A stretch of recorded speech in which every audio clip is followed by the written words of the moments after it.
The Special Magistrate Code Enforcement meeting for the City of St. Pete Beach for Monday, December 8th, 2025 to order.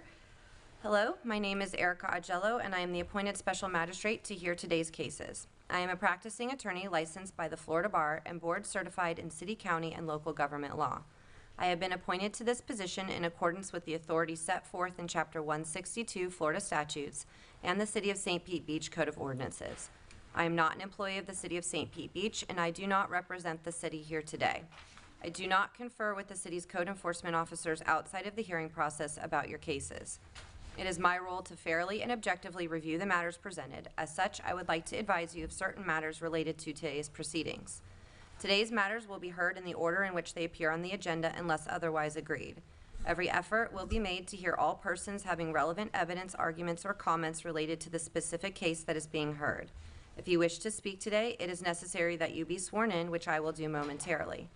All testimony given will be done so under oath. In all cases, since the city has the burden of proof, the city will present its case first, and the respondent will then be given an opportunity to refute the city's allegations. Formal rules of evidence do not apply to this proceeding. However, I will make sure every effort is ensured that fundamental fairness and due process is afforded to all parties. After hearing all relevant evidence, I will issue an order. The order will be reduced to writing, and all parties will be provided with a copy, so please ensure that we have your current address or email address. Additionally, you are advised that I do not have the authority to grant you a variance, permit, or special exception of any kind. My role is solely to determine whether a city code has been violated, and under some circumstances, to provide a reasonable time to correct the violation by whatever means are available to you.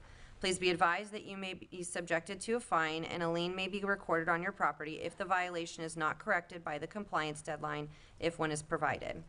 If you wish to present any evidence today, please sign at the podium before you speak, and it will be necessary that you swear or affirm to tell the truth. Therefore, at this time, I will swear in any witnesses. Anyone wishing to speak today, please stand and raise your right hand to be sworn. If everyone could raise their right hand to be sworn, please. Do you swear or affirm that the testimony you're about to give is the truth, the whole truth, and nothing but the truth? Yes. Okay, so sworn. All right, are there any changes to the agenda this morning? Yes. Good morning, Madam Special Magistrate. Pete Dewar, Code Enforcement Manager for the City of St. Pete Beach. Under new cases, D 200079, 250711. Okay, and those cases as listed will be continued to the January 12th hearing at 10 a.m., and I will get the orders to continue out. Thank you. Any other changes to the agenda this morning? No, ma'am. Thank you. Then we will proceed with the regular agenda to agenda item 3A, case number 20250061. Good morning, Special Magistrate. Ayaka Ruktashel here representing the City of St. Pete Beach.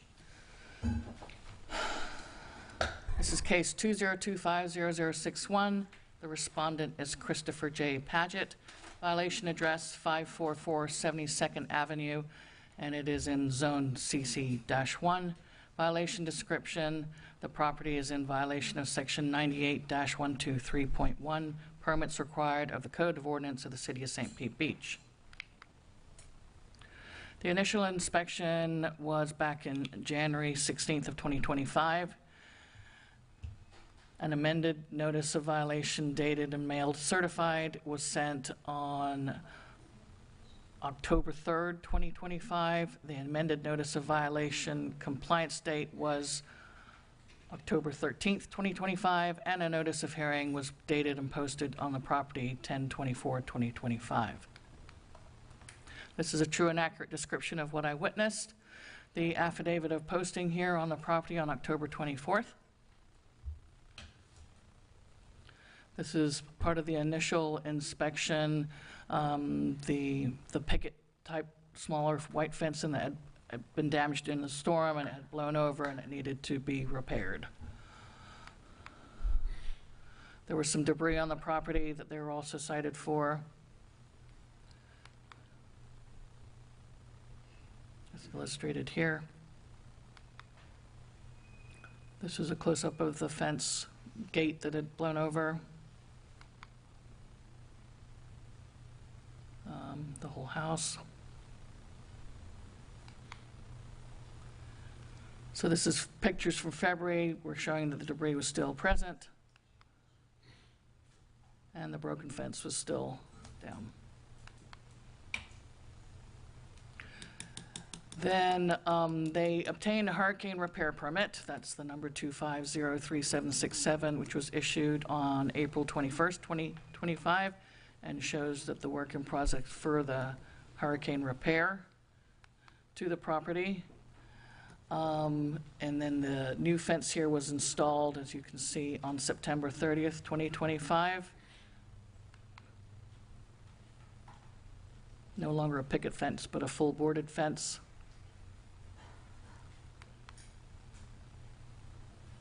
Different angle for the fencing. Now, the hurricane repair permit covered repairs to the property, the house, but it did not include the fence. So that's why an amended notice was sent out telling them that they needed a separate permit for the fence.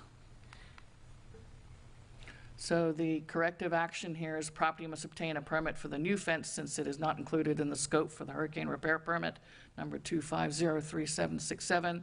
The property is not compliant, and the recommended fine is $250 per day, beginning as the date of your order, 12/11, let's say, plus $330 administrative costs and any recording fees that may be associated with this case. I do have the permit administrator here who can give us the latest status on that as of this morning. Okay. I'd like to call up Joanne Boland if I Of can. course, before we call Ms. Boland, just to clarify, the initial notice of violation was for the disrepaired fence, the debris, et cetera, Correct, and then the amended notice was just for the installation of the fence without the proper permit. correct, 'cause the debris had been picked up by that point. Okay. Ms. Boland?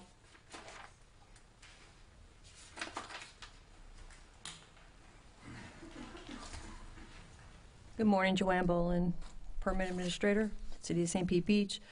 This will be short and sweet. There has not been a fence permit submitted. We looked this morning, nothing in there, no uploads. So there is not a permit in-house. Okay, thank you, Ms. Thank Boland. you. Anything further from the city? No, ma'am. Okay. Anyone here on behalf of Mr. Paget, or is Mr. Paget here?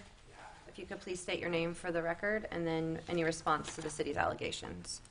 Yeah, hey, my name's Chris Paget. I'm the homeowner. And apologies, I came in here a few minutes late. I caught the end of this. Can I ask before you proceed, have you been sworn in? No, I have Okay, not. could you please raise your right hand to be sworn? Do you swear from the testimony you're about to give is the truth, the whole truth, and nothing but the truth? Yes, I do. Perfect. Okay, you may proceed.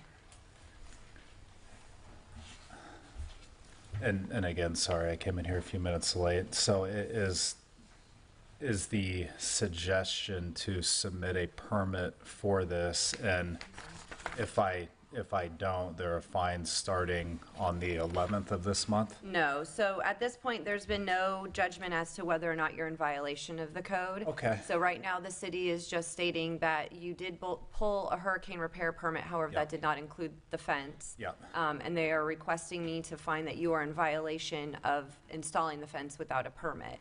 If I do find that violation, then I will give you a certain period of time to Okay. comply with the code. If you comply by that date, there won't be any fines associated, but there might be costs. And then if you don't comply, then the fines will continue, will begin to run. Okay, so, yeah, I installed a fence after Helene, without a permit. That was my mistake. That was wrong to do. I've got a 2-year-old toddler who was out in the front yard, and this is not an excuse, but right across from me is Pineapple Palms, which deal in drugs, very bad situation, along with the guys on bikes just riding around the neighborhood. And there was an incident where someone got a little too close to my 2-year-old, and I said, hey, I can't risk the safety of my boy, and I put the fence up because I thought I had to. So again, that was wrong. I messed up. I should have filed a permit. I did not. I thought I had to wait for my hurricane repair permit to kind of close out before I filed this one. I got the notice. I've kind of held because I wanted to come in here and figure out what the recommendation was. So, yes, I will work on this starting today, and within, a few days, I will submit the permit. for the fence, and I apologize for messing up and not doing it in the beginning. Thank you, Mr. Paget. I do have a question. Ms. Boland, do you happen to know for after-the-fact permits how long those are taking to be approved? On a fence permit, it's going, do you have a pool in your yard? I don't know. Okay, so it'll go to planning and zoning for review. Uh-huh. So, our minimum is 30 days, 30 business days, so it could be sooner than that. Okay. Okay. Anything else from you, Mr. Paget? No, like I said, well, if you, by Friday of this week, I can promise to get the fence permit submitted. I just have to see if I have the survey from when I bought the house in '21. If, assuming I can use that, it'll just take me a few days. If I have to get a new survey, obviously that'll take time to schedule and get the survey, and then I can do the permit. But I promise I will get on it as soon as possible. Okay. Anything else from the city? No, ma'am. Okay.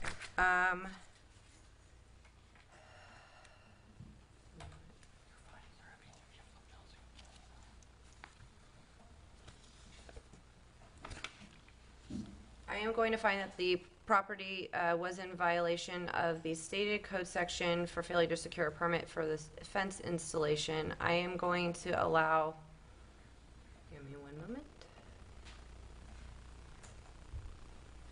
Okay, 30 days from the date of my order to secure a fence permit, an after-the-fact fence permit. And then we will reconvene if necessary on January 12th to determine if the property is in compliance. If it's not, then we can discuss why it's not in compliance. If we need to, we can extend that time, or we can, I will consider fees and fines at that time. And then you will get a copy of my order. Just make sure I have your mailing address or email address so I can get you a written copy of that order. All right, thank you, Mr. Paget. Thank you. Do you need anything else from me? Did you sign in? Please do. Okay, moving on to agenda item 4A, case number 20250712, City of St. Pete Beach versus Team B Equities LLC. Ayaka Rectichel, representing City of St. Pete Beach. This is case 20250712. Respondent is Team B Equities LLC. The violation address is 463 85th Avenue, and it is zoned in RU2. Violation description: the property is in violation of sections 9.2A, permitted principal uses and structures, and 9.5, prohibited uses and structures of the Code of Ordinance of the City of St. Pete Beach. The case summary: the initial inspection was November 4th, 2025.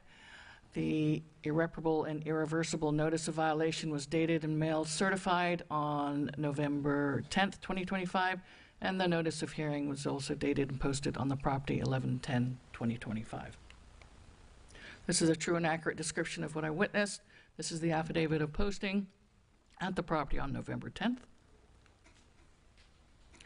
This is the advertisement on the Airbnb site there for the property. That is the mapped location circled at 463 85th Avenue.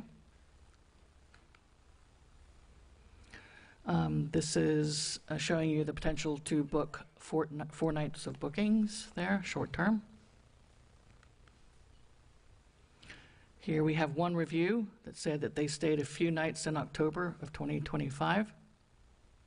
And that was a week ago from the date that I took the screenshot, which was November 14th, 2025. Some pictures of the home.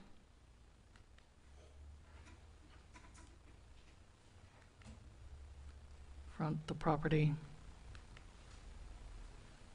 The backyard. Pool.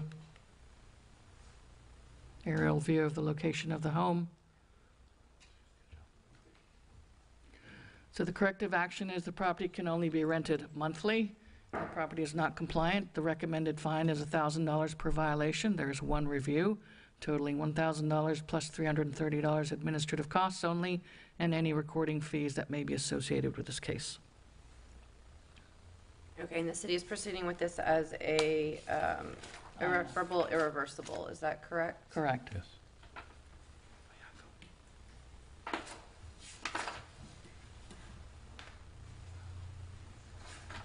If you'd like to see the policy for Airbnb, I do have it here for you. Yes, please, if you could enter that into the record.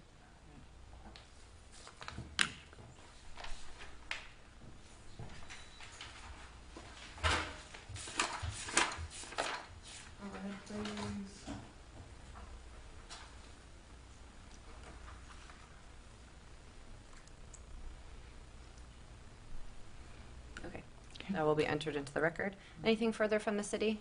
No, ma'am. Okay. Anyone here on behalf of Team B Equities LLC? Anyone here on behalf of Team B Equities LLC for 463 85th Avenue? Okay, had you had any communication with the property owner on this at all? No contact at all, ma'am. Okay. All right, I am going to find that the evidence is sufficient to prove the violation of the code section stated, that it is irreversible and irreparable. I am going to assess a one-time fine of $1,000 plus the $330 in reasonable administrative costs of the city.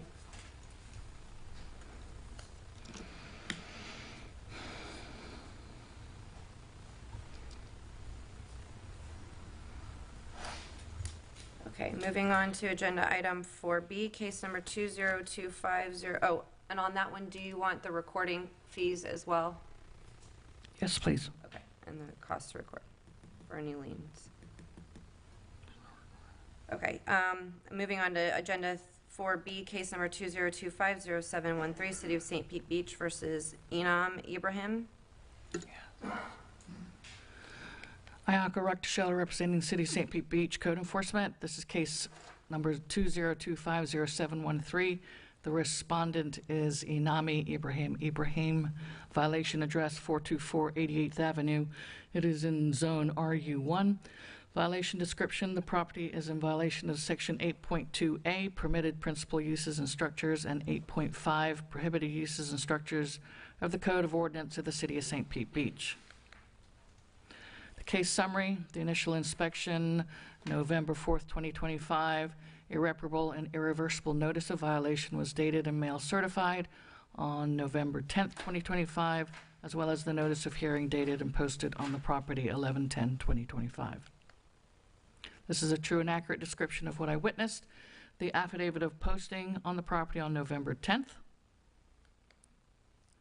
This is the advertisement on the Airbnb site. The mapped location for the property.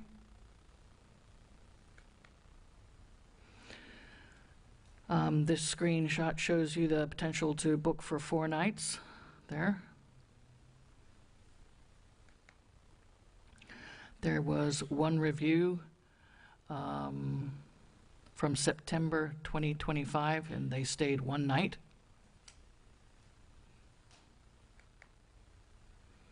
This is the front entrance of the property. The L-shaped pool in the back.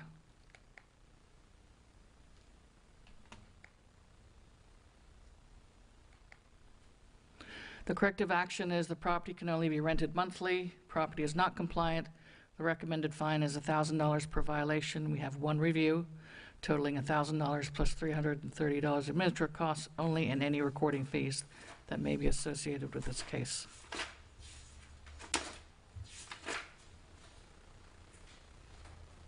Okay, thank you.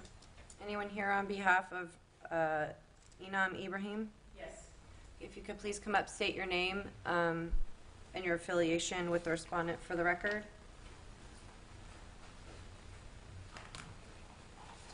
Hi, my name is Beverly Bogus. I am property manager. And do you have the authorization from the property owner to be here and represent his interests? She's today? here with Or me. Her interest, I thank you.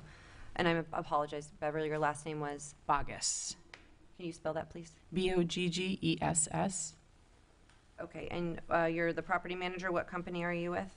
Well, I'm a family member. Okay. But, Okay, and Ms. Bogus, what would you like me to know? okay, that, we're doing a test run for Airbnb. That was a family member that did the 1-night booking. Obviously, we wouldn't be renting the house for 1 night.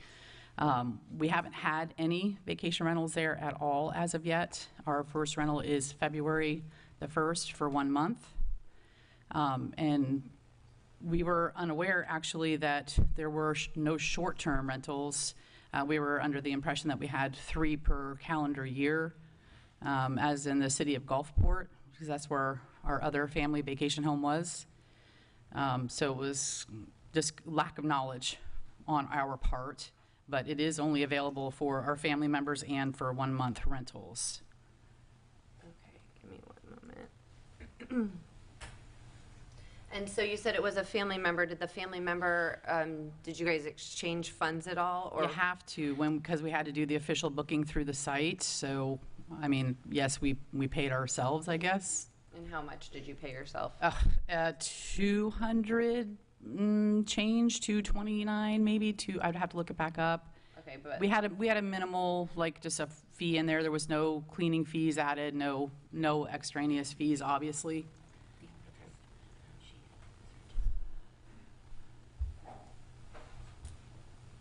It's whatever the minimum was set at is what we did. Madam Special Magistrate, yes. may I ask who the family member was, please? Zena, it was a cousin of Inam's.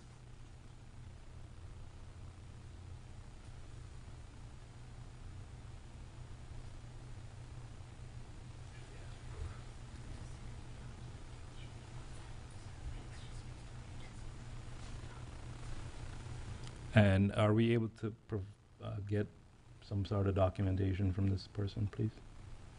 You can certainly ask for it. They do not have to provide it to you. May we have documentation, please? Do you have any documentation? I don't have anything with us. I mean, would you? Do you have an email or something that you could put on the overhead I at all? If you don't, then you don't. Not to my knowledge. I Okay. mean, I could look something up for you, but I don't have anything with me now, no. I can certainly provide something if you want to. As far as I'm have a sense. concerned, I don't have any reason not to believe you. I mean, Nobody's renting a house for one night. I mean, my only concern is anything else from the city? Or any other questions for the property No, ma'am. manager? Thank you. Okay, and you said that you do have an upcoming rental, but it is for the 1-month period? it's for the entire month of February 1st through the March the 1st, actually. Okay. All right, anything else from the city? No, ma'am. Yeah. Yeah, Ayako is going to enter it. Make right sure now. if you wanted to see the Airbnb Yeah, policy. and again. I will go ahead and take that into the record. Okay, and just to state that even if this was a friendly one-night false review, in this case, it still does give the impression to people that do view the site that it is possible to do this within St. Pete Beach, and this is the whole Understood. I. Sorry. I am going to find that the property is in violation of the stated code section. It is very clear that it is being advertised for less than the 30-day rental. You've admitted that it was rented, there was money exchanged, which is why I asked. I do find that it is irreparable or irreversible. I am not going to assess the $1,000 fine. I am going to assess the $200 fine based on the amount of money that it was exchanged hands, and the $330 in the reasonable administrative costs of the city, and any recording fees that might be necessary in order to effective lien if it's not paid. I do that to do this. You do have a property that's located in Gulfport. Every city is different. You need to learn whatever the rules and regulations are within the city that you've purchased your property in. It's very good that you guys got this here before you started renting in February if you were going to do the 3 short terms. So understand now, it can't be less than a monthly rental. And if we do find that there is a monthly rental, it comes back before me, and I do find that there is within the next 5 years, it will be considered a repeat violation, and it can carry heavier consequences. So I will make sure I will get that order to you. Please make sure I have your email address or mailing address to get that to you. And then you can work with the city on whatever needs to be done from here. Thank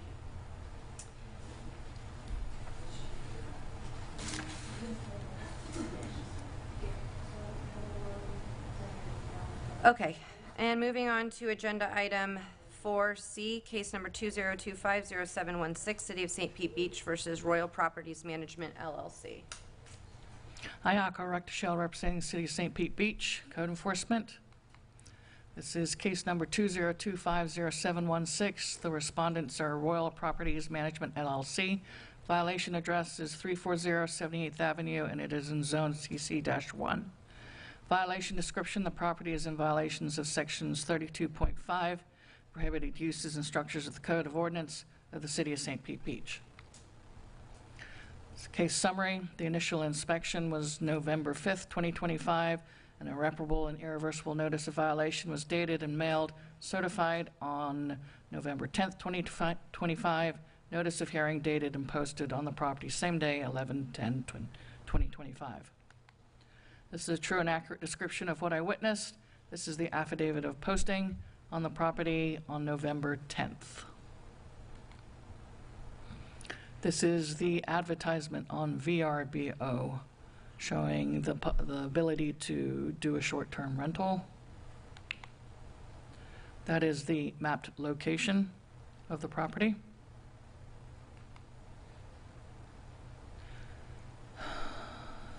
Again, showing a 3-day booking possibility on the website. There's one review here showing that they stayed 2 nights in September of 2025. More pictures of the property.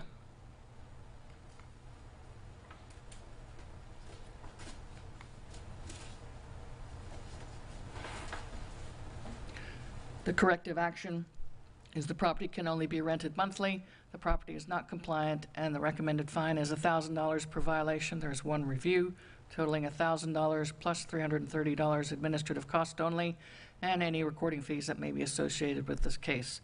I have been in contact, the owner did reach out to me on December 2nd and pleaded his case, and we discussed it, and I told him to be present here and he could let you know the situation. Okay, thank you very much. Is anyone here on behalf of Royal Properties Management LLC?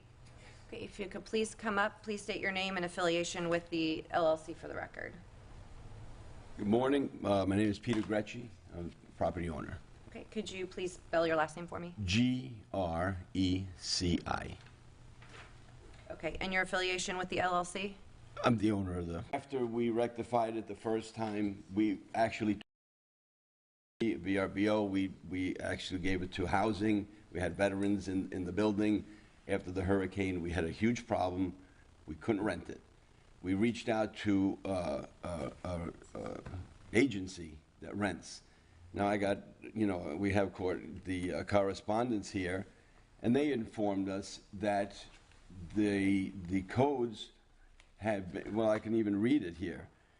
It says your risk was showing as yellow, which means those regulations are currently not being actively enforced. What the city shared with you also supports that they are not actively enforcing their regulations at this time, particularly around zoning.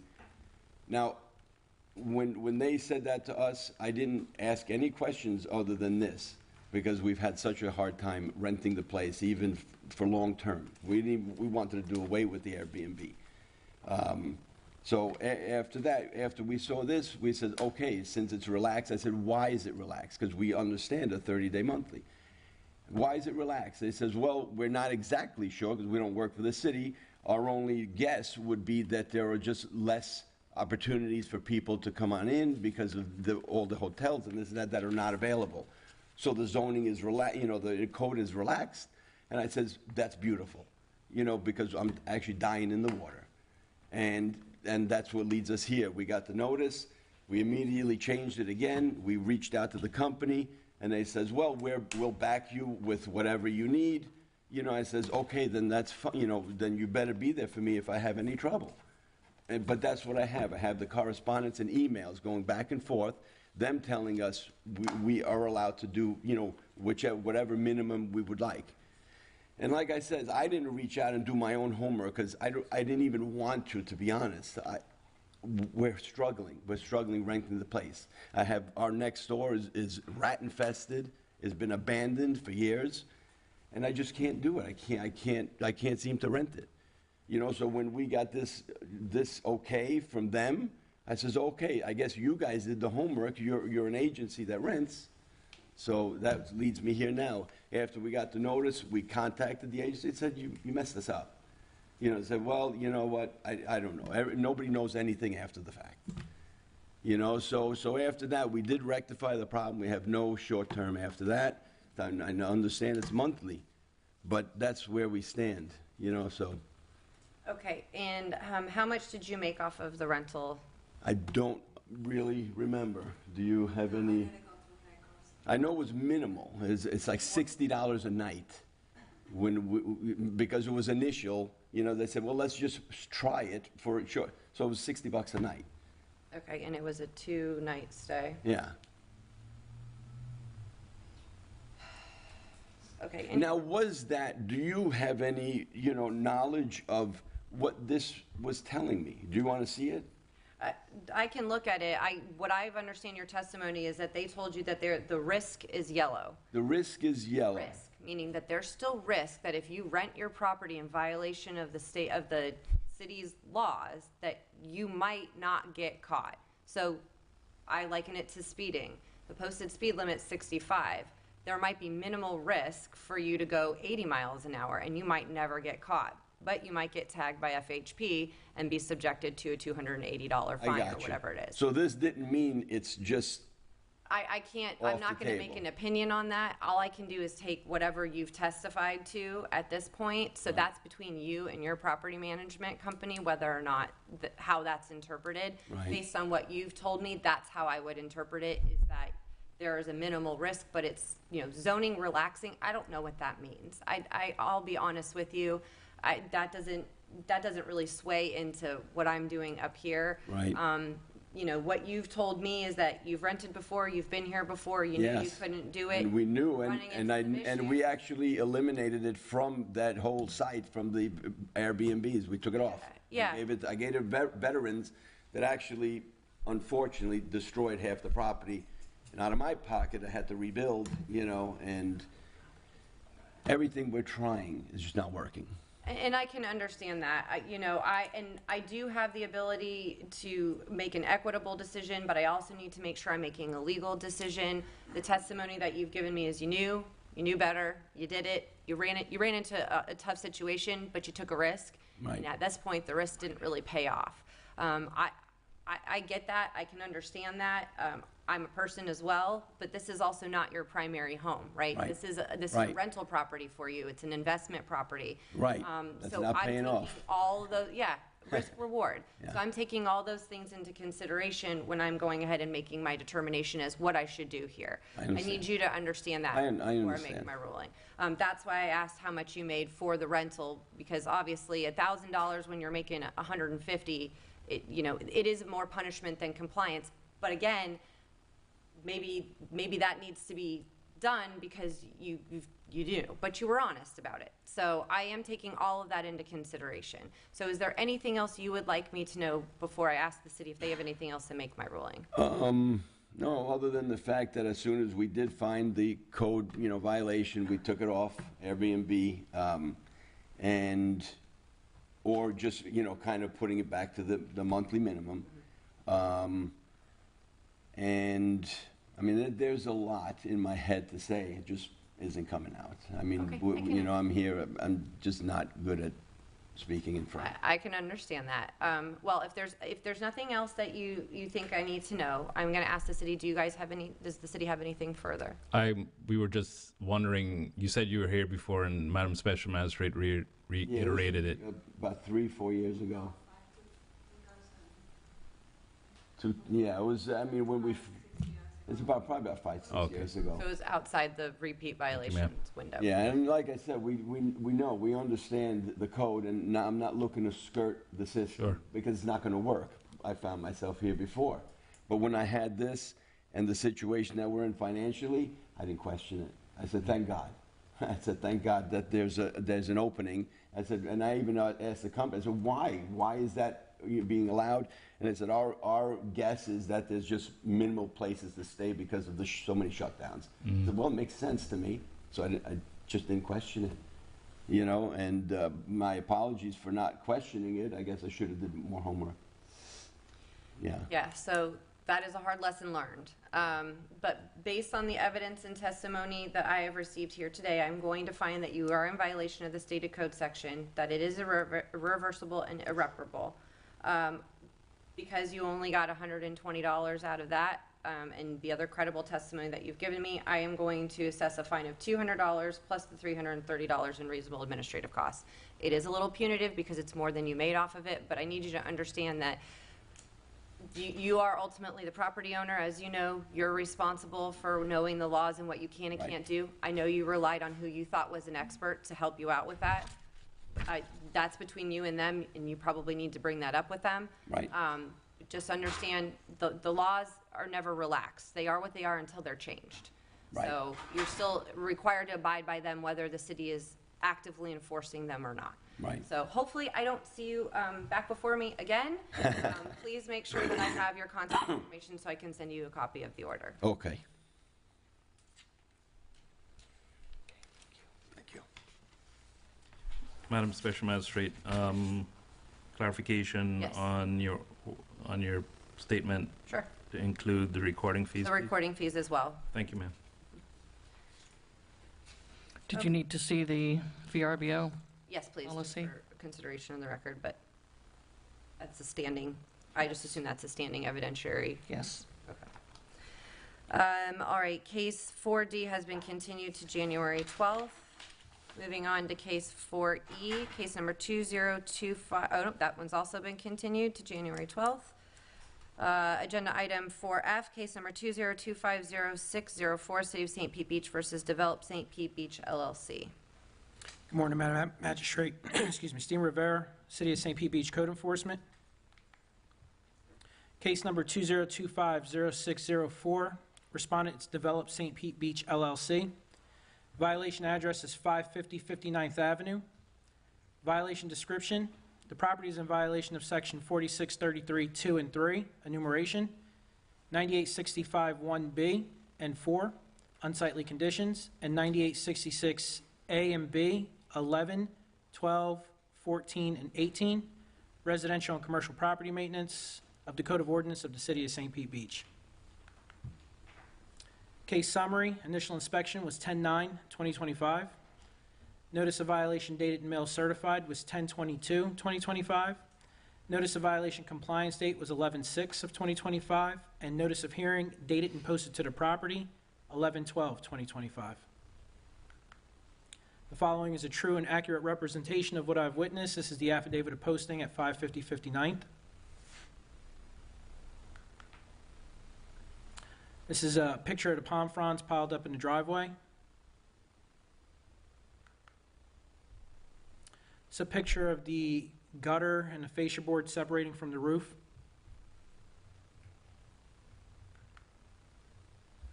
This picture has soffits that are fallen.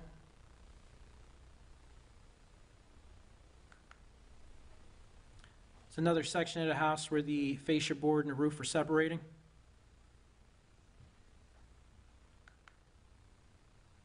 This is near the front door. It's a pond that's got stagnant water in it.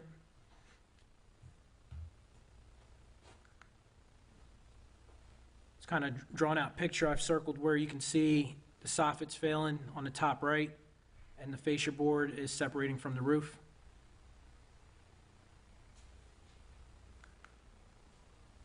These are just some follow-up photos. Hasn't been corrected.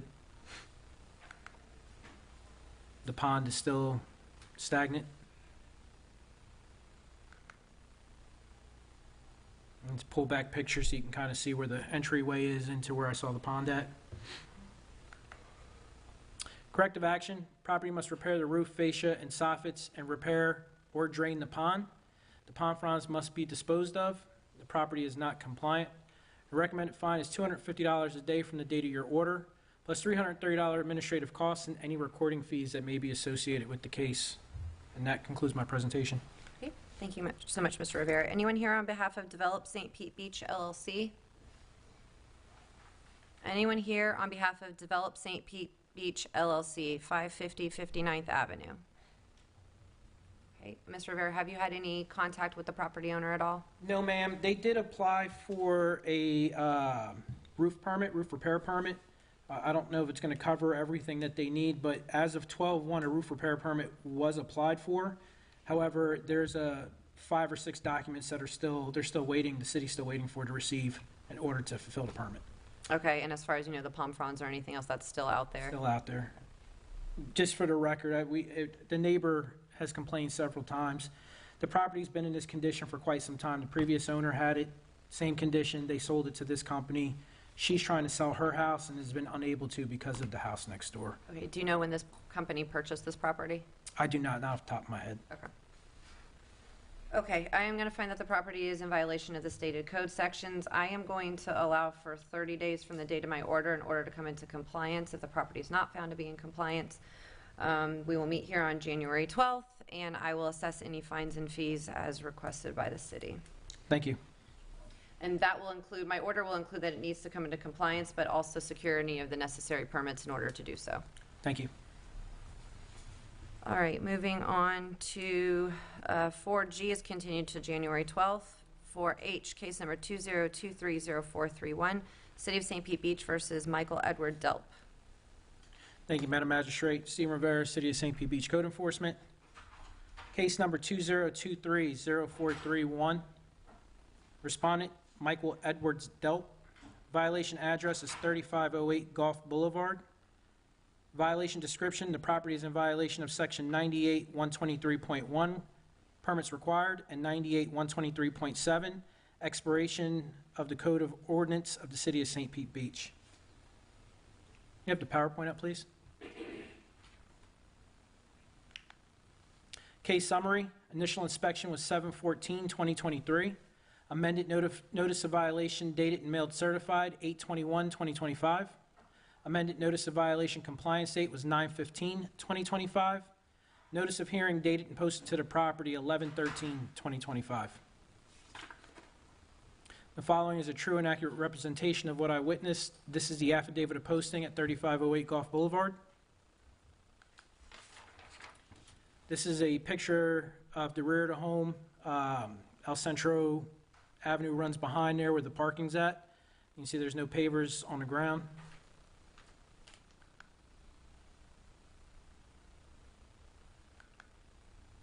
This is a picture of the pavers that were installed.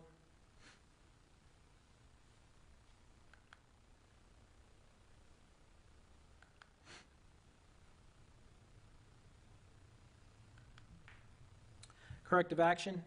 Property must obtain a new permit for the unpermitted pavers that were installed. Property is not compliant. Recommended fine is $250 a day, starting the day of your order, plus $330 administrative costs and any recording fees that may be associated. And that concludes my presentation.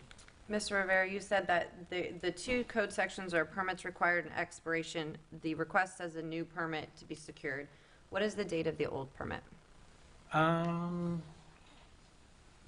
I'd like to call Joanne Boland up. She's the permanent administrator. She can probably better answer that question for you. Ms. Boland?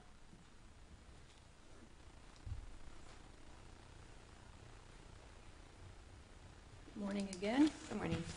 Joanne Boland, Permanent Administrator, City of St. Pete Beach.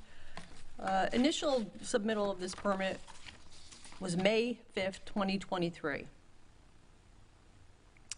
Went into review, and it was approved May 31st, let's say, 2023, I think is the date. They did have a plumbing underground and a pool pre-site inspection that passed May 17, 2023 and May 24, 2023. After that, the permit sat, and there was a reinstatement request, which we put through. They paid $300, and it extended the expiration date till, I think it was maybe March of 2024, something like that. So, again, no other inspections happened. So at this point, you know, 12/8/2025, we're missing a certificate of insurance and workman's comp from the contractor that's expired. We need a new pool safety form because that's been updated since the permit was submitted. We need a renewed notice of commencement, because that's expired. We also need the $300 fee paid again to reinstate the permit, to get that into an open status. Once all of that is done, it will go back into review to planning and zoning, because the pavers are still non-conforming as of 1/30/2024. So can you tell me the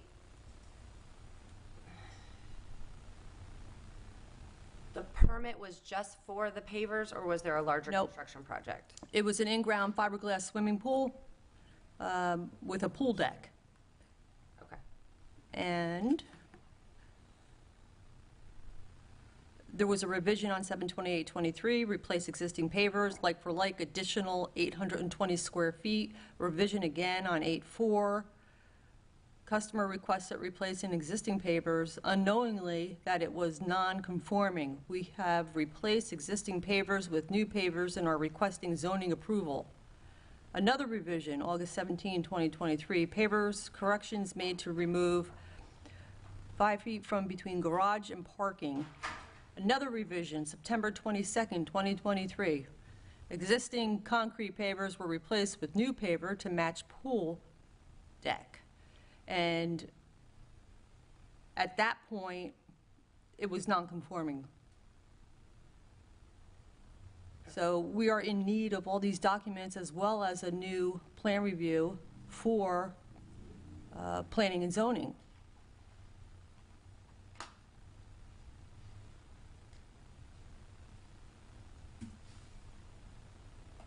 Give me 1 second.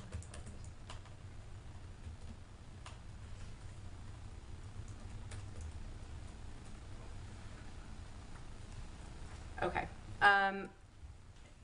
And my understanding from your testimony, Ms. Bolin, is the permit, even with all those revisions, expired March of 2024. Yes, it expired, let's see when the last inspection was, and I could tell you an exact date. I'm just curious, I'm trying to figure out, there were no other tolling provisions based on hurricane occurrences and the recent legislative changes that, well, not recent, but the legislative changes that allowed for tolling provisions of rights under permits when subjected to a state of emergency. I'm working Right. out the dates. Right. Eden was 2022, Adalia was 2023, but I don't believe that Pinellas County was included in the state of emergency for Adalia. I don't think so. So their last inspection was May 24th, 2023. That would bring the permit out for expiration 3 months later. Right, but you said that they were extended until, I wrote down, they were extended until March 2024. Right. Which is still before Milton and Helene. Correct, Okay. So as of March 2024, that permit expired. correct. Okay. And your understanding is there were no intervening hurricanes that would otherwise toll the provisions of the rights underneath their permit? No, the only thing, we did receive a resubmittal for a reinstatement on 11/21/2025, permit reinstate, and it says, homeowner had some delays, and now we are ready to final. Well, we can't final because we're missing many, many inspections. And in the interim, they did work without an actual active permit? Correct. Okay. Okay. All right? Thank you very much, Ms. Thank Mullen- you. Boland. Anything else, Mr. Rivera? No, ma'am. Okay. Anyone here for Michael Edward Delp, or is Mr. Delp here? If you could please come up, state your name for the record.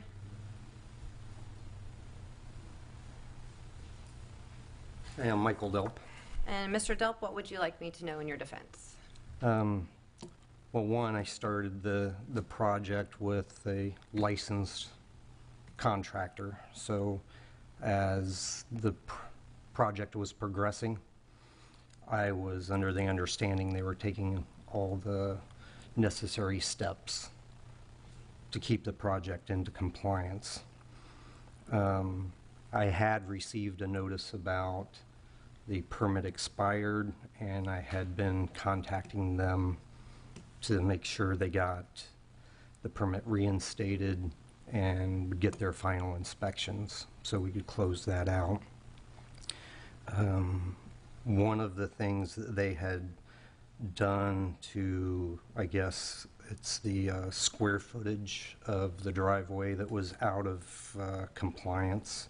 So they made the driveway a little bit more narrow to accommodate that, and I thought that had already been applied for, but with the notice of no active permit and that it had never gotten closed out. I do see that now that they haven't been keeping things in compliance. I did sign a new notice of commencement for them, as well as the pool safety document. They've requested those here recently, and I've sent those back. And I don't know what else I need to give them for the permit to be reinstated so that they can bring everything into compliance. But I haven't willingly done anything to violate the ordinances of St. Pete Beach. So just trying to, make our home just, appear nice and to be functional for our use. Sure. Okay. Anything else, Mr. Delp, you would like for me to know? No, I don't think so. Okay. Anything else from the city? No, ma'am. Okay. I am going to find that the property is in violation of the stated code sections. I will allow for 30 days in order to come into compliance, if that means to submit the proper documentation in order to get the reinstatement or to apply for a new after-the-fact permit. Whatever needs to be done, that's between you and the city. But I will allow for 30 days for that. I will set a status hearing for 1/12 if we need to meet back here to figure out what's going on or to assess any fines and fees at that time. We will do so. I will let you know your comment to you haven't done anything willingly. You secured contractor. Contractor is your agent. You're the homeowner. You're ultimately responsible for what happens on the property. So I would just say you might want to speak with the city directly and just to figure out what they need. That way you can point your contractor in the right direction. But make sure I have your contact information, and I will send you a copy of the order with that information in it. All right, thank you. Thank you, Mr. Delp. Okay, moving on, 4I was continued to January 12th, 4J was continued to January 12th, so we have 4K, case number 202500715, City of St. Pete Beach versus Ballast Point Holdings, LLC. Thank you. Stephen Rivera, City of St. Pete Beach Code Enforcement. Case number 202500715. Respondent is Ballast Point Holdings, LLC. Violation address is 336 South Tessier Drive. Violation description, the property is in violation of Section 8.2, permitted uses and structures of the Code of Ordinances of the City of St. Pete Beach. Case summary, initial inspection was 11/5/2025. Irreparable or irreversible notice of violation dated and mailed certified 11/13/2025. Notice of violation dated and posted on the property 11/13/2025. The following is a true and accurate representation of what I witnessed. This is the affidavit of posting at 336 South Tessier Drive. This is a screenshot of the VRBO ad. This is the reviews. There was 2 reviews. One review was for 15 nights in March of 2025, and another review for 14 nights in February of 2025. Corrective action. The property can only be rented monthly. The property is compliant as of now. I haven't seen any more reviews since the 2 that are posted here. Recommended fine is $1,000 per violation for the 2 reviews, totaling $2,000, plus a $330 administrative costs and any recording fees that may be associated with the case. And that concludes my presentation. Okay, thank you. Anyone here on behalf of Ballast Point Holdings, LLC? Yes. You could please come up, state your name and affiliation with the LLC for the record. Good morning. My name is David Greider. I'm attorney for Ballast Point Holdings. We do not contest the facts that Mr. Rivera laid out. However, I want to point out a couple things that Mr. Rivera did not point out. Number one, my client did think that this was in the Paso Grill Overlay District, which I believe allows up to 3 monthly rentals a year. They found out in spring that that was a wrong assumption, and they self-corrected about 10 months ago. And what Mr. Rivera didn't show is on that same ad that's been there for about 10 months, it does say on the very first line of their policies, minimum 30-night rental required by City of St. Pete Beach. So I think all I'm asking is to just keep in mind that my client did self-correct, and I would say over the last 10 months, it hasn't been advertised like that, and it won't in the future. Okay. Does your client own any additional rental properties within the city of St. Pete Beach? No, And how long has your client owned this property for? since late '22. Late 2022. It's really not primarily a Airbnb. It's only rented out a few times a year. It's really a guest house for the family. Okay. And like you said, you're not contesting that the 2 short-term rentals occurred at about $295 a night, looks like the advertisement. Correct. Okay. Anything else on behalf of your client? That should do it. All right, anything else from the city? No, ma'am. Okay, I am going to find that the property was in violation of the stated code sections. There were 2 instances that the property was rented in a short-term manner. Understanding that the property owner did self-correct, I've not seen you here before me before, so this is not a repeat violation, at least to my knowledge. I am going to assess a single $1,000 fine based on the average nightly rental, based on the 2 rentals, $1,000 single fine plus the $330 in reasonable administrative costs of the city. And I will get you a copy of that order as long as you provide me with your email address. Thank you. All right, thank you very much. And any recording fees that might be associated with recording of the lien. Yes, ma'am.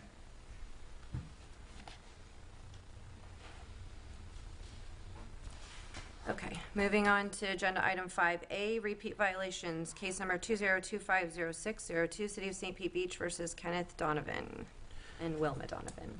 Thank you, Madam Magistrate. Stephen Rivera, City of St. Pete Beach Code Enforcement. PowerPoint, please. Case number 202550602. Respondent is Kenneth and Wilma Donovan. Violation address is 820 59th Ave. Violation description, the property is in violation of Section 9866A and B and E, residential and commercial property maintenance, 9865-4, unsightly conditions, and 4633-2, enumeration of the Code of Ordinance of the City of St. Pete Beach.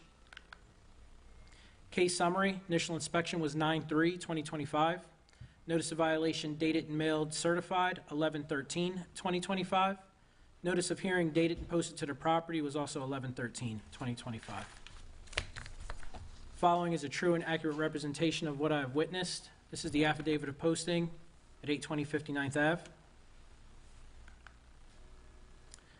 This is the driveway storage. I have dated them to kind of show, the last time Mr. Donovan was here, he said that the items in the driveway were transient. They were not stored there. The complaint came in, I believe it was around 9/1, 9/3. I did my next investigation.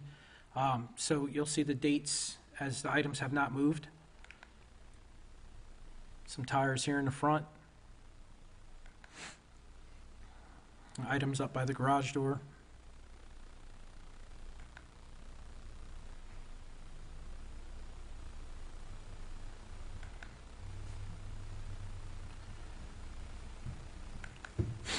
This is 929. You still see there's items out in the garage, or out in front of the garage.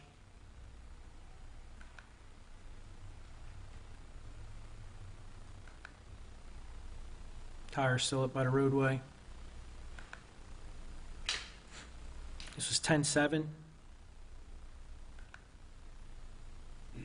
Items stored in the driveway. More items by the garage door.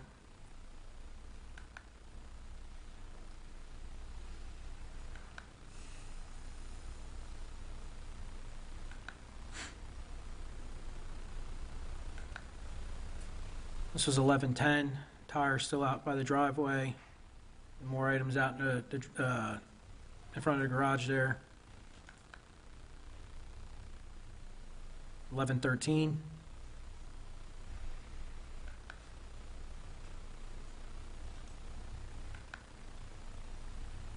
Tire still out by the end of the driveway there.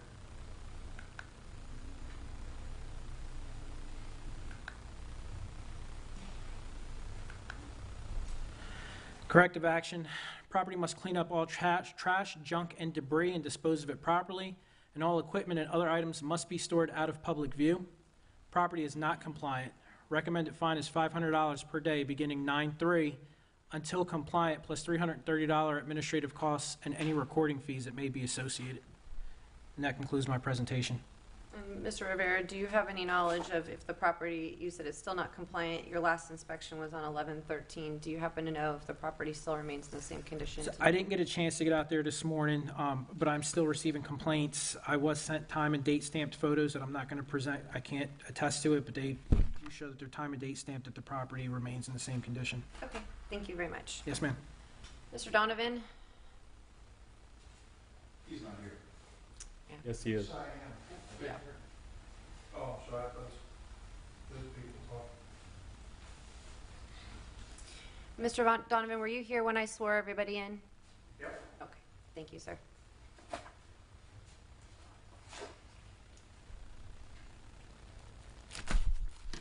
Number one, we went this route a few months ago when you discovered that my motorcycle was allowed to be parked. We talked about the filters, and there was a table behind the motorcycle. It's not visible from the street.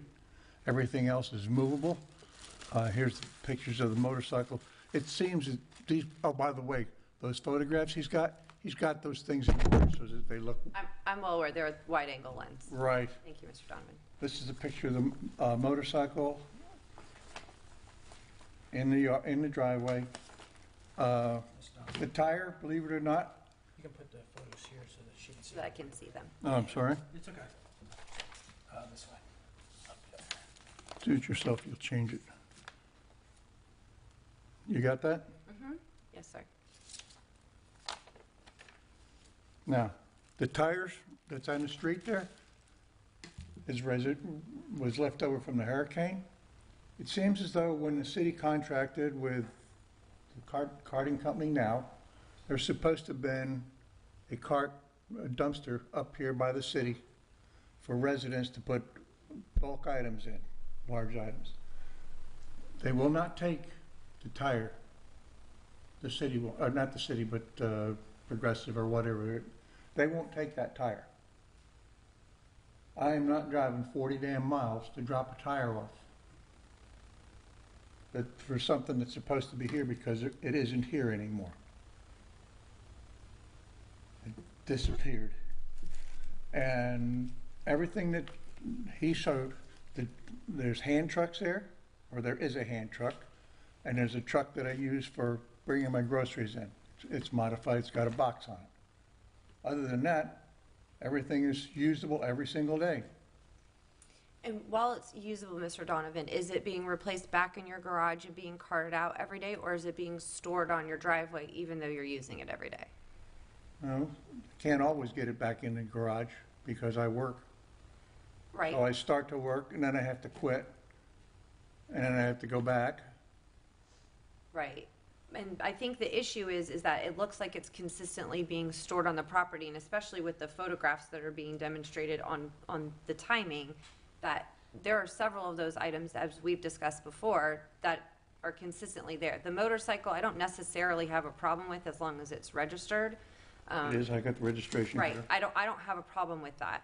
The issue that I have is there are multiple things that appear to me from the evidence that's been presented that are just stored in your driveway, even though you might be using them on a fairly regular basis. Most of these things are inside the garage, but, and Like- not outside. And I can see that the garage doesn't close all the way, but there are plenty of things that are just consistently outdoors, and I'm not including the motorcycle. Yeah, the filter, well, he showed with two filters, there's only one filter there now, Okay.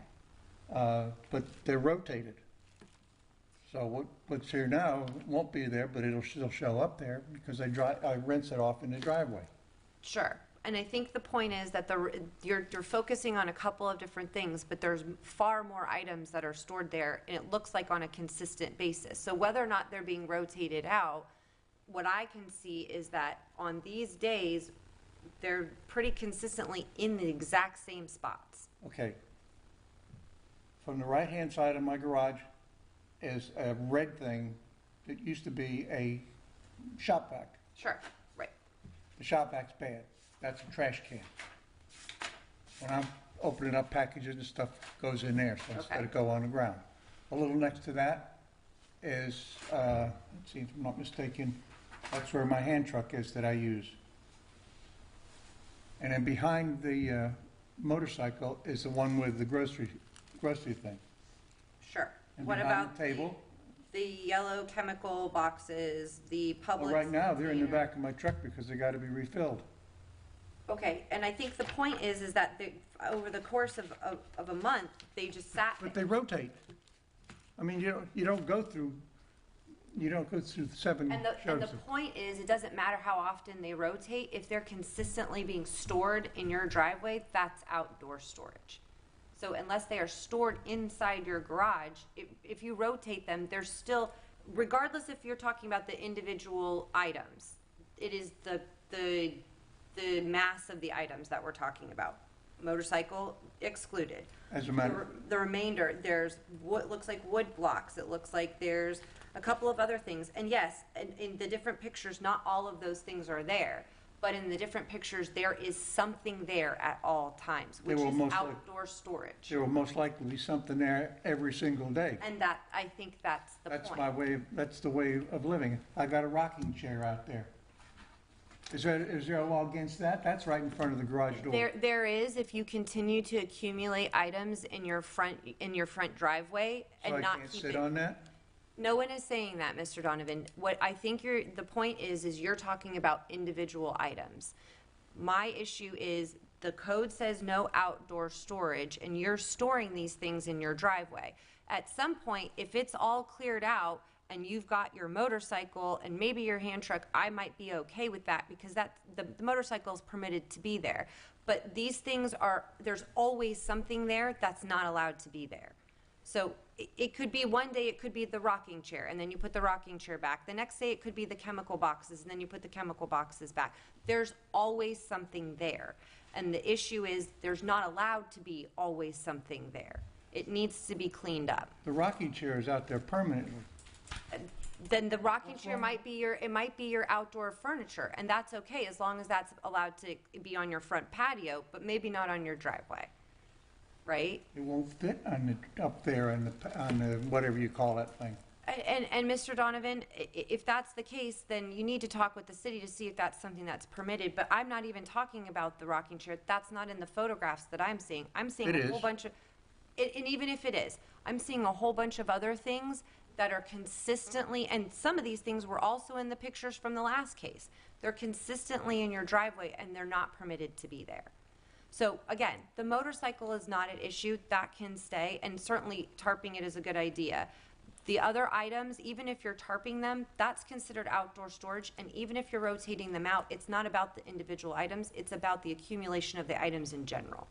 So those need to be cleared out off of the property. Otherwise, I'm gonna continue to see you back here, and I'm gonna continue to have to say you're still in violation of the code, and I'm gonna continue to have to assess fines, because that's what my job is under the law.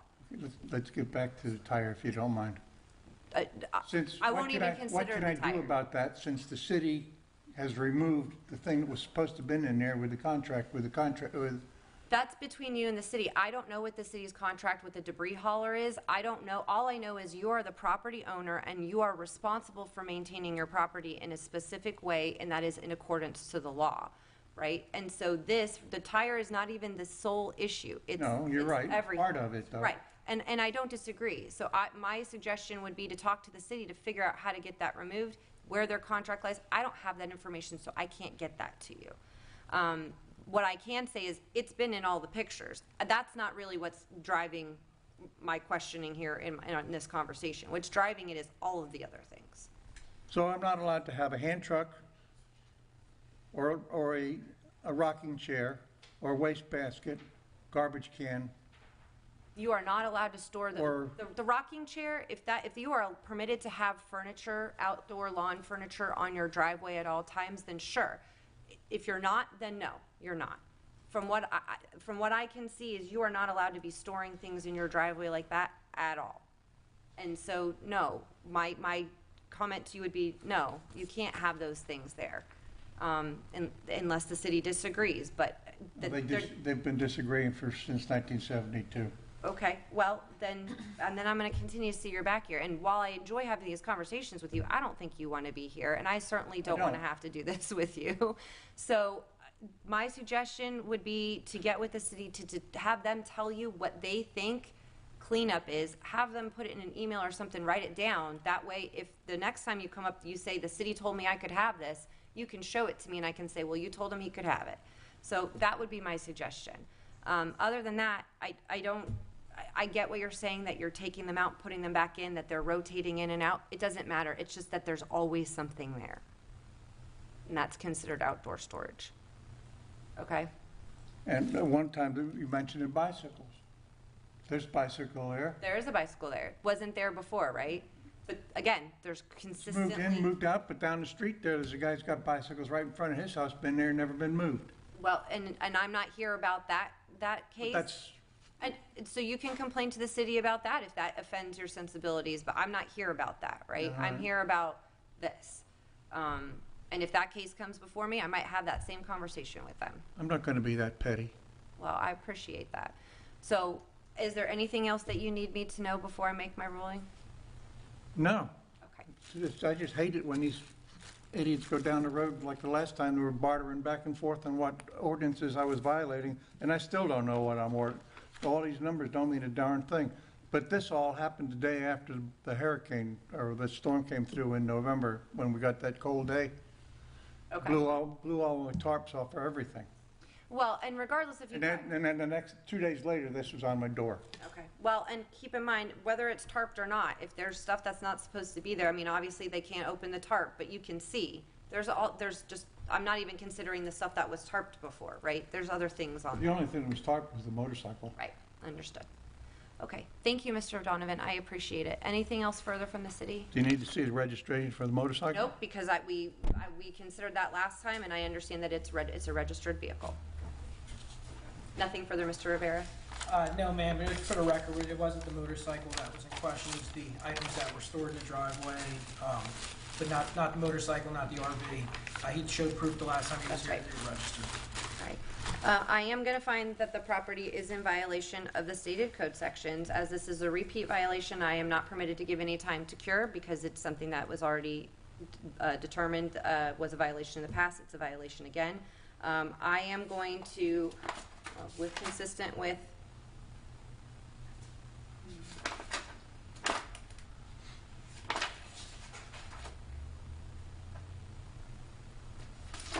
I am going to assess a $50 a day fine. And then that's going to continue to run from to the date of my order until the property comes into compliance. I'm also going to assess the $330 in reasonable administrative costs and any recording fees that need to be assessed for recording of a lien. Mr. Donovan, I highly suggest you get with the city, have somebody come out, give to you in writing exactly what compliance means, and that way you can work on it and get it done so that these fines don't continue to accumulate. And I will get you a copy of the order. Can I take that wheel and put it in the dumpster that's up there for Public Works? I don't know if you can do that. I don't have the ability That's to where tell it you, was but you supposed can to talk be. to the city and see if they can allow that. Okay?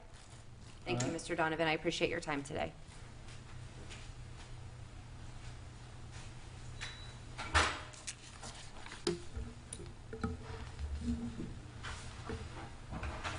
Okay, moving on to no cases complied, no old cases. Moving on to lien reduction cases. 8A, case number 2025041, City of St. Pete Beach versus 3511 Gulf Boulevard LLC.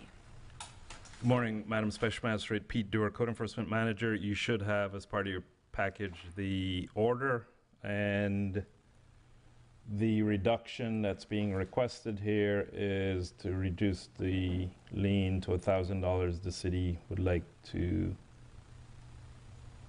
request that the fines for $16,830, which includes $16,500 for the lien plus $330 for administrative costs, not be reduced. Thank you. Okay, I'm sorry, Mr. Dewar, you said the city would allow for a reduction in the No, fine? ma'am. No, so the city is staying with the 16,000. Yes, ma'am. Thank you.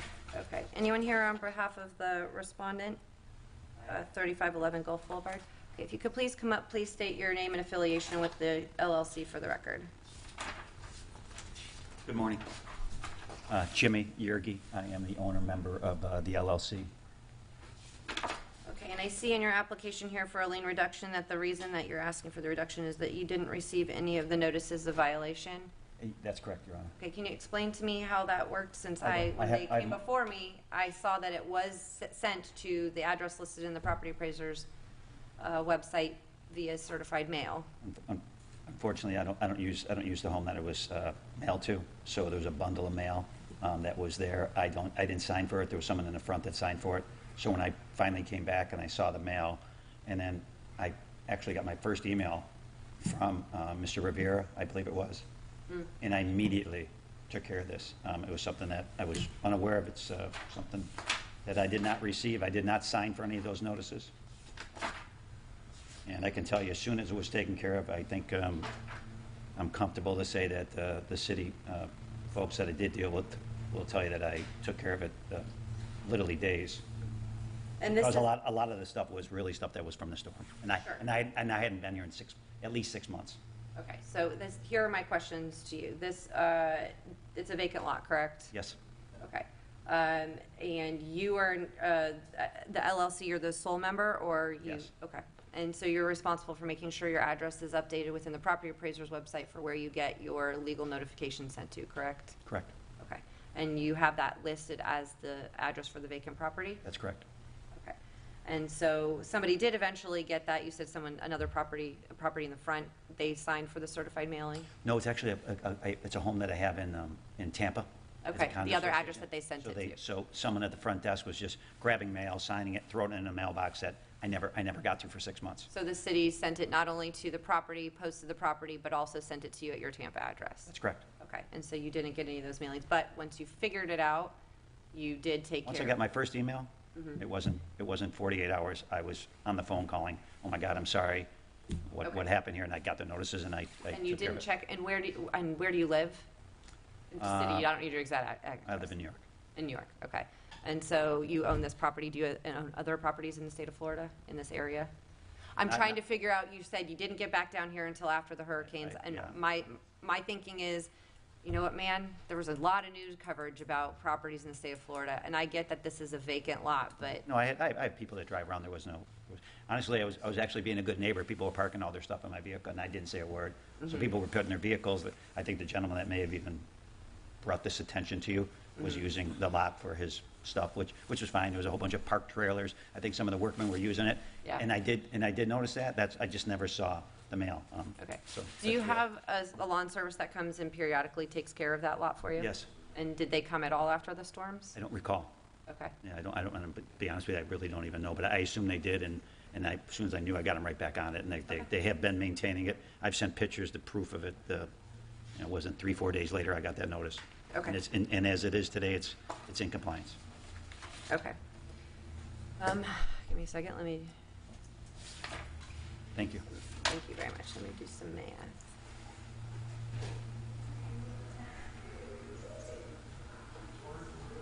And Mr. Dewar, any reason, usually the city is okay with a 10%, a reduction to 10%, and I just is wondering, is the city just taking a hardline stance on all lien reductions now, or? Yes, ma'am. Okay. Thank you. Yep.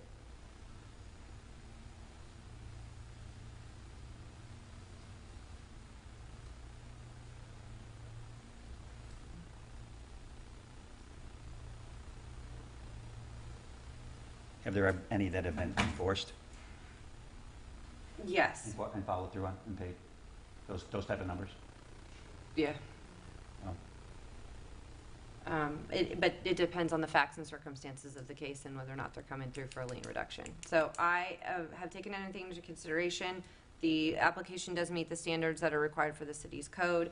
Based on the credible evidence of the respondent, or the petitioner in this case, I am going to reduce the lien to 10% of what the value was, so from $16,500 to $1,650, plus the administrative costs, which I am always going to include, of the $330. And any recording fees that were necessary to effect a lien, I'd like to add those into there, although I don't have those. Where did Mr. Dewar go? Oh, you're behind the TV. Do you know if you recorded the lien on this one? No? Okay. All right, then I won't include that in there. So then I will reduce it to $1,650 and plus the $330 in administrative costs. I'm going to allow for 10 days for this to be paid, 10 days from the date of my order. Actually, 10 days from today's date, I'm going to have it scheduled. If it doesn't get paid within 10 days, then it will revert back to the full amount of the lien. Your Honor, I will pay it today. That's Great, then I will let you get with the city on that. I appreciate the understanding and knowing that once I did get the call, I did immediately take care of it. So I will take care of this, and Understand I hope that. never to see you again. Yeah, I was going to say, understand that if I do see you again, though I will take that into consideration. I'm finding what you're telling me now to be very credible, but I will have a hard time if I see you again in the Yeah, future. I understand. Please make sure I have your contact information, so email, so I can send you a copy of the. Thank you so order. much. Of course. Have a nice day. You too. Thank you. I appreciate it. Thank you for understanding. And just tell me how to make it.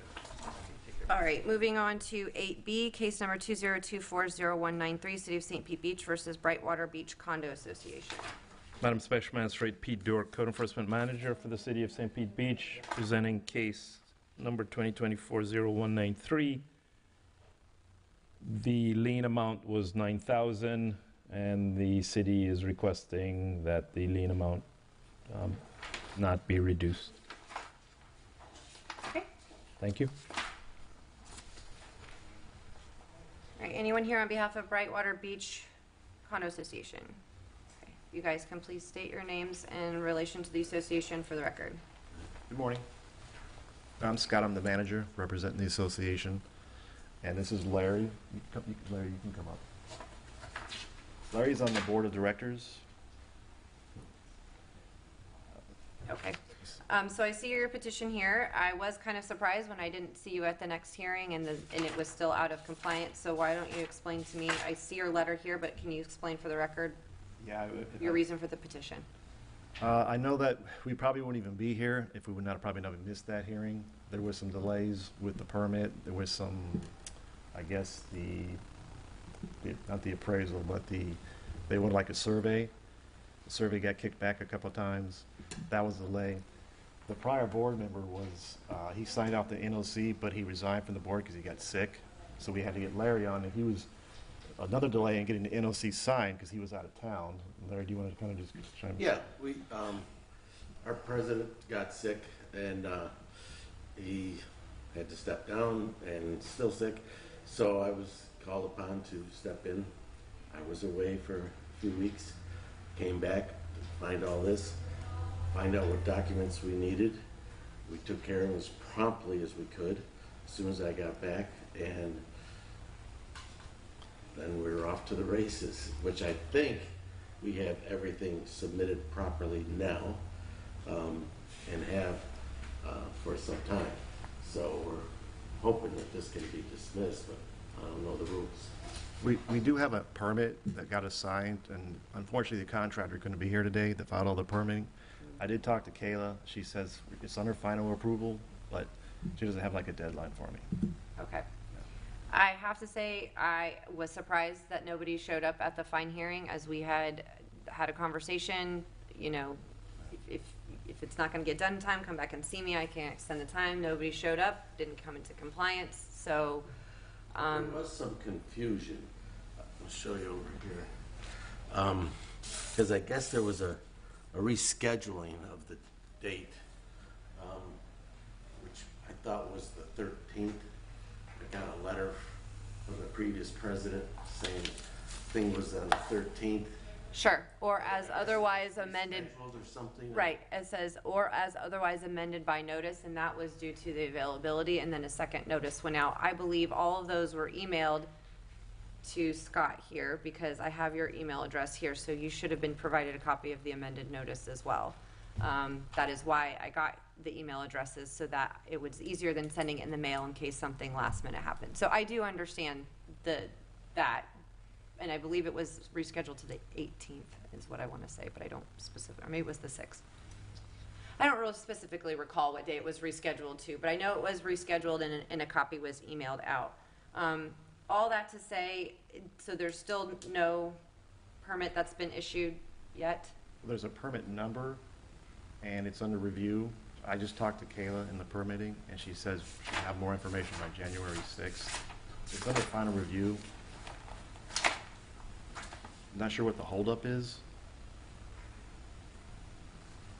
We had to survey the entire building. Well, first we just surveyed just the dumpster area, and then they wanted another bigger survey of the entire building, which we got. So there was that delay, but Right, and then the fence and the dumpster that's already been done, correct? yeah. So what happened prior to Helene, like again, it was a perfect, storm, no pun intended, but when the new contractor came in to rebuild the fence, he didn't pull a permit. So I don't even think that I can consider the application for the lien reduction. Because I don't believe that the violations on the property have been corrected. And the city can attest to this, but if the property was in violation because it did work without first securing a permit, and my order says to come into compliance would be to secure an after-the-fact permit. They have yet to come into compliance. The city is finding that they did come into compliance on a specific date, and if that's the case, I'm okay with that. I just need to know. Yeah, we've had a permit for a while. Yeah. That's what I just said. I asked if you got a permit. We do. We Okay. have a permit. So you were saying you're still going back and forth. Well, the contractor's going back and forth with Kayla. I don't know what the delay is, but there is a permit. Okay. What's that? Yeah. But there's not an actual permit that's been issued, or yes, a permit? There has been a permit issued. We actually have a permit number. That is something that I would need to know. Yes.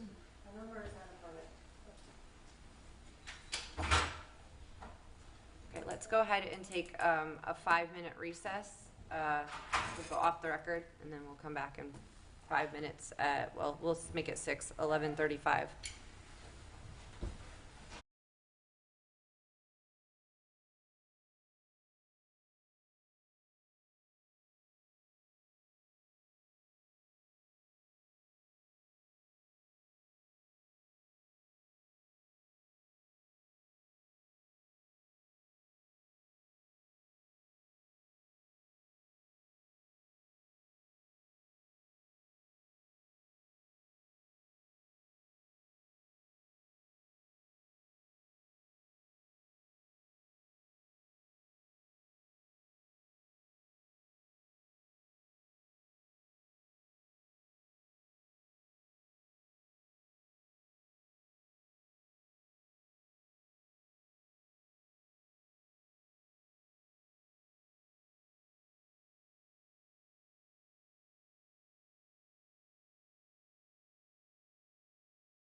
I don't run it.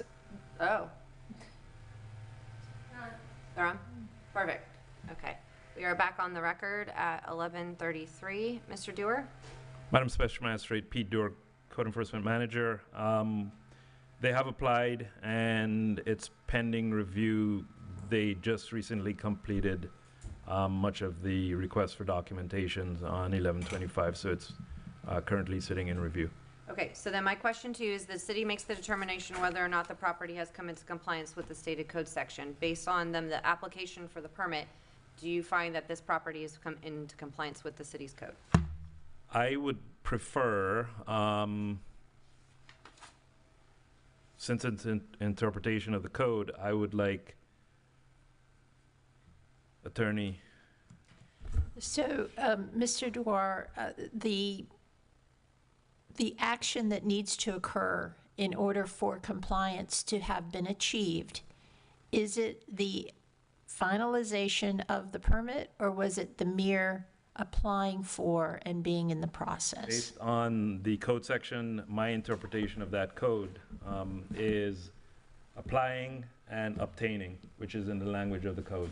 So the obtaining is finaling it out, getting the actual permit, it's completed. So based on your interpretation, which I agree with you, is the property in compliance? At this time, no. Okay. There has not been an approved permit. Correct. And this is a requirement for an after-the-fact permit because this has already, the work has already been done. Correct. I think it would be, for me, it's a different analysis if they were just asking to apply for a permit for work that had yet to be done, but this work was already previously done. Completed. And so to order comply with the code, they would have to secure the permit. They have yet to secure the permit. Correct. Okay, so with that, I cannot consider a lien reduction because it doesn't meet the criteria, or I'm just gonna deny the lien reduction because it doesn't meet the criteria. I will give the applicant, the petitioner, the right to withdraw the application for the lien reduction at this time, since technically the lien, or the fines are still running on the property. If I deny it, I don't know if the city is going to let you reapply for it, if you even have the ability to reapply for it. If you withdraw your application at this time, when the permit is secured, then you can come back and ask for it again, based on the same circumstances. But I defer to you as to what you would like to do. So are you saying the fines are still being? The fines are still accruing as the property has not come into compliance. So the fines were suspended because they knew the application had been submitted and everything had been finalized through what they needed as far as paperwork. And I don't control that. I can tell you underneath the city's code, in order to ask for a lien reduction, the property needs to be in compliance. I've just been told by the code enforcement supervisor that the property is not in compliance because compliance would be achieving and receiving an after-the-fact permit, not just applying for the after-the-fact permit. So the fines, if it's not in compliance, the fines will continue to accrue. Whether or not the city abates them for a certain period of time and then says, okay, when you're in compliance, we're going to consider this date compliance because you were ultimately approved. I don't know. I don't control that. That's on the administrative side of things. From a legal point of view, right now the property doesn't sit in compliance because no permit has been approved, and so the fines will continue to run. Which means once it's approved, the fines will cease, and then you can come back and ask for a lien reduction, and I can grant it. Otherwise, if you would like to continue with this application, I'm going to deny the lien reduction for the fact that it doesn't meet the requirements to request one. And then I don't know if there's going to be the ability for you to come back and ask for one in the future. Your Honor, the city would not object to a withdrawal, allowing them to bring the property into compliance by the issuance of the permit, and then allowing them the opportunity to come back and request a reduction. I mean, I think we can also do that by way of continuation as well, if that's, if there's an end date in sight. I just don't know what that looks like. We would not be opposed to that either. So it's under review. My understanding is from your testimony that everything's been given to them. You've signed all the. It's been almost a month. It's been almost a month since everything was submitted to the city for an after-the-fact permit. And do we know where they are within the review process then? The GC's got all these emails going back and forth between him and Kayla. There were some emails that she delayed in getting back to him. Madam Special Magistrate, Pete Dewar, I just mentioned for the record, 11/25 was when everything was submitted, and that's when it went into the review status. Okay. They were waiting on documentation in the permitting department, and they finally got those documents on November 25th. Okay. So with that information, do you all want to proceed with this lien reduction? I'm going to tell you a little preview. I will deny the application because it doesn't meet the requirements. Or do you want to just continue this until the January hearing, and then you guys can come back and plead your case if you have your permit by then? Yeah, I mean, this is all new to us. So I understand. Yeah, I don't usually see people at this several times, so that's good. But if you are amenable to it, we can postpone this until the January 12th hearing. If you secure your permit by then, which it should seem like you should, unless there's some other issues with the paperwork, then I can consider your request at that time. If the paperwork is not in that time frame, just continue to contact the city, and then we can push it to the next hearing until such time as we can consider your application. okay. In the meantime, are the fines still going? In the meantime, the fines will continue to accrue, and then that will just be part of your application. I'll just have to be amended to understand what the final amount of the fines will be for the reduction request. It'd be thousands and thousands of dollars. It could. It could. How is that going to be cost effective for? It's not intended to be cost effective. The issue, right, well, you should not have done work without a permit on your property. The permit should have been secured before the work was done. So that is where it is, right? So it is meant to be garner compliance, and in some respects it's meant to be punitive. This is a relief from the punitive portion of it, but I can't consider reducing the lien based on the information you've given me until the property's in compliance. So while it might accrue daily, that doesn't necessarily mean that you're going to be slated with all of that if I find that the reason for the reduction is valid and I can have, there is some equity in there. However, I'm not saying I'm going to reduce it. I am saying that that's just the status of the law. If you had complied in the first place, I wouldn't even know who you are. You wouldn't be here, right? So that's the thing, is I can work a little bit because there is an equity part of it. To your point, the thousands of dollars. Also, you're dependent on someone else to review your items. But again, the initial violation was for not getting a permit when you were required to have one. So Just keep checking in with Kayla. yeah, whomever you have to at the city, I am not familiar with all city staff, so I will say what I'm going to do is I'm going to get an order out continuing the lien reduction application hearing, petition hearing until the January 12th, 10 a.m. hearing. And then if it needs to be postponed, just stay in touch with the city. That way we can, because if you're not here on January 12th, then I don't really have a lot to consider, right? Yeah. And I will send you an email with the continuation. If there's another email address you want me to copy on that, make sure it's on the list to sign in, and I can send it to whomever needs to be on it. Can I just ask you one question?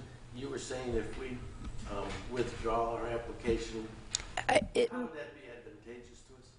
And I can't give you legal advice, but I will say on the record that I think a continuance would be easier for the city as well because of the noticing issues and just being familiar with the documentation.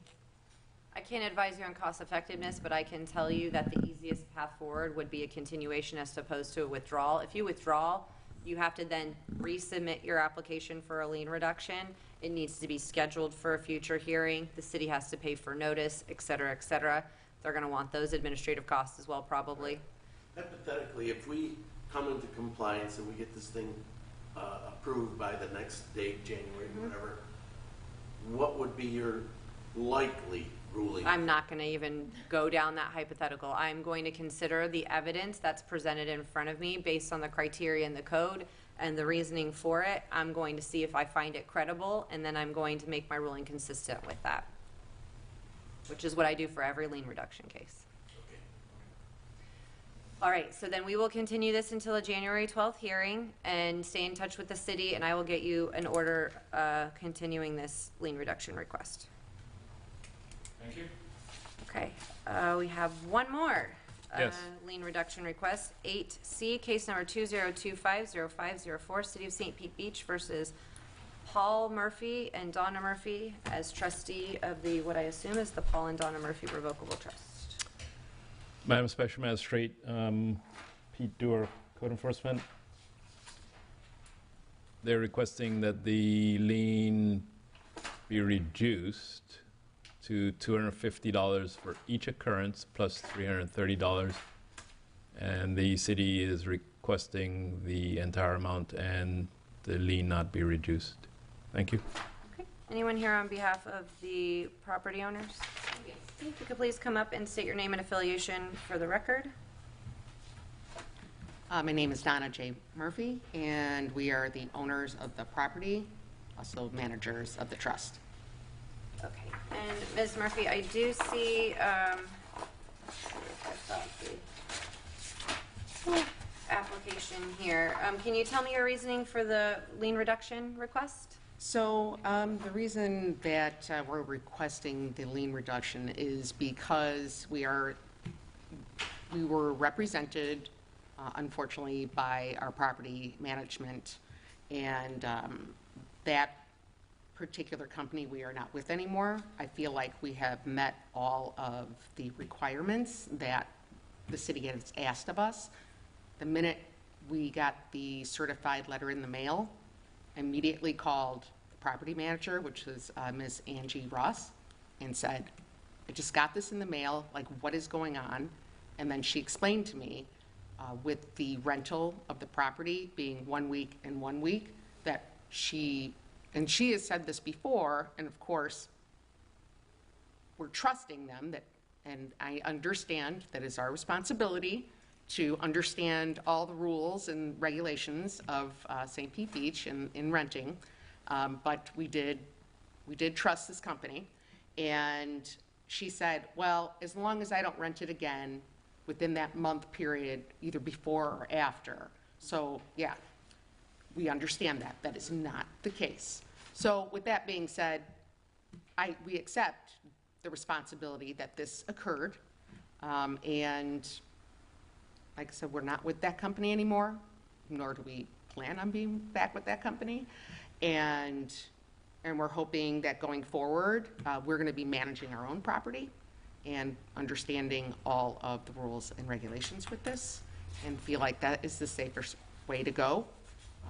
And requesting that the fines be dropped, being that this was obviously a first-time violation. It was back-to-back. Didn't realize any of this was happening until we got the letter in the mail. And that is all. Okay, I appreciate that information. And we did ask her, like I said, I called her immediately. I had no control over anything that had to do with any of the renting part, like the Airbnb or whatever else it was on. I didn't have any control over that. Sure. Yeah.